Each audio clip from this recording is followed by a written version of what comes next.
വർഷഫലത്തിൽ മകരൻ രാശിയിൽ ഉൾപ്പെട്ടു വരുന്ന ഉത്രാടം, തിരുവോണം, അവിട്ടം ഈ നക്ഷത്രക്കാർക്ക് മാനസികപരമായ സന്തോഷം, ആഗ്രഹിച്ച കാര്യങ്ങളിൽ നേട്ടം, ഇതെല്ലാം ഉണ്ടാകുന്നൊരു വർഷം തന്നെയാണ്.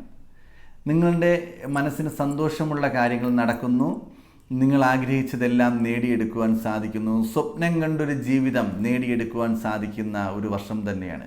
ഈശ്വര അനുഗ്രഹത്താൽ എല്ലാ ഭാഗ്യങ്ങളും ഐശ്വര്യങ്ങളും ഈ ഒരു വർഷം നിങ്ങളെ തേടിയെത്തുക തന്നെ ചെയ്യും. നിങ്ങൾക്ക് മാനസികപരമായിട്ടുള്ള ചില ബുദ്ധിമുട്ടുകൾ കഴിഞ്ഞ വർഷങ്ങളിൽ ഉണ്ടായിരുന്നു എന്നുണ്ടെങ്കിൽ അതെല്ലാം മാറി സന്തോഷത്തോടു കൂടി ജീവിതം മുന്നോട്ട് കൊണ്ടുപോകാൻ സാധിക്കും.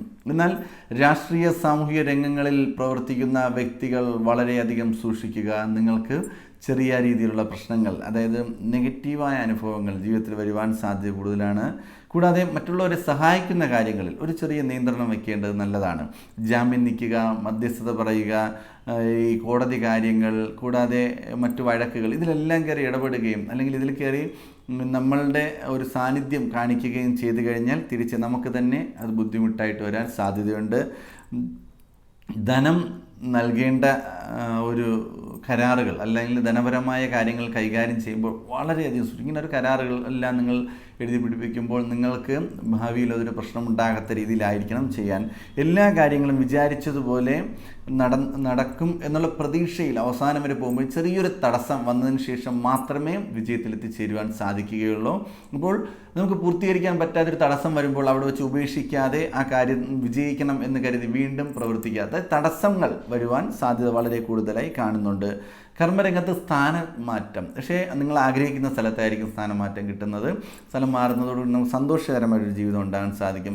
മേലുദ്യോഗസ്ഥരുടെ ഇടപെടൽ മൂലം നിങ്ങൾക്ക് ഒരുപാട് നേട്ടങ്ങൾ കൈവരിക്കുവാൻ സാധിക്കുന്ന ഒരു വർഷം തന്നെയാണ്. അതുകൊണ്ട് ജോലി സംബന്ധമായി വളരെ ബുദ്ധിമുട്ടില്ലാതെ മുന്നോട്ട് പോകാൻ സാധിക്കും. ക്രമേണ നല്ല കാര്യങ്ങൾ ചെയ്യുന്നതിന് വേണ്ടി താല്പര്യം കാണിക്കുകയും, അതായത് ക്ഷേത്ര ദർശനം നടത്തുക, മറ്റുള്ളവരെ ബുദ്ധിമുട്ട് അനുഭവിക്കുന്ന വ്യക്തികളെ സഹായിക്കാം, അതുമല്ലെങ്കിൽ നമ്മുടെ വിദ്യാർത്ഥികളാണെങ്കിൽ കൂടെ നിൽക്കുന്ന വ്യക്തികൾക്ക് സംശയങ്ങൾ പറഞ്ഞു കൊടുക്കുക, അവരെ സഹായിക്കുക, ജോലി സംബന്ധമായി നമ്മുടെ കീഴുദ്യോഗസ്ഥരെ സഹായിക്കുക, അവർക്ക് വേണ്ടി നല്ല കാര്യങ്ങൾ ചെയ്യും. ഇങ്ങനെയൊക്കെയുള്ള ഒരുപാട് ഗുണപരമായ അനുഭവങ്ങൾ ജീവിതത്തിൽ വന്നു ചേരുവാൻ സാധ്യതയുണ്ട്. നിങ്ങൾക്ക് ഈ ഒരു സമയത്ത് അലർജി, ത്വക്ക് രോഗം, കൂടാതെ ആസ്മ, ഇങ്ങനെയുള്ള ചെറിയ ചെറിയ നെഗറ്റീവായ ചെറിയ ചെറിയ അസുഖങ്ങളെല്ലാം ഉണ്ടാകാൻ സാധ്യതയുണ്ട്. അത് സൂക്ഷിച്ച് മുന്നോട്ട് പോയാൽ മതി, കുഴപ്പമില്ല. പ്രതീക്ഷിച്ച രീതിയിൽ കാര്യങ്ങളെല്ലാം മുന്നോട്ട് പോകുന്നു എന്നുണ്ടെങ്കിലും ചെറിയ ആരോഗ്യ പ്രശ്നങ്ങൾ മാത്രം നിങ്ങൾ അലട്ടിക്കൊണ്ടേയിരിക്കും. മനസ്സിനൊരു ധൈര്യക്കുറവ് കാണുന്നുണ്ട്. ആത്മാർത്ഥമായി നിങ്ങളെ തന്നെ വിശ്വസിച്ച് എന്ത് കാര്യം ചെയ്താലും അതിൽ വിജയം കൈവരിക്കുവാൻ സാധിക്കുക തന്നെ ചെയ്യും. ഈ ഒരു വർഷത്തിൽ നിങ്ങൾ സർപ്പദൈവങ്ങളെ പ്രാർത്ഥിക്കുക, സർപ്പദൈവങ്ങളെ പൂജിക്കുക, അഭിഷേകത്തിന് കൊടുക്കുക, കൂടാതെ നിങ്ങൾ അഭിഷേകം നടത്തുക, വഴിപാട് നടത്തുക, നൂറുമാല നടത്തുക, ഇങ്ങനെയെല്ലാം ചെയ്തു കഴിഞ്ഞാൽ നിങ്ങൾക്കുണ്ടാകുന്ന ആരോഗ്യ പ്രശ്നങ്ങളും മാനസികമായിട്ടുള്ള പ്രശ്നങ്ങളെല്ലാം മാറി സന്തോഷകരമായി ഈ ഒരു വർഷം ജീവിതം മുന്നോട്ട് കൊണ്ടുപോകാൻ സാധിക്കും.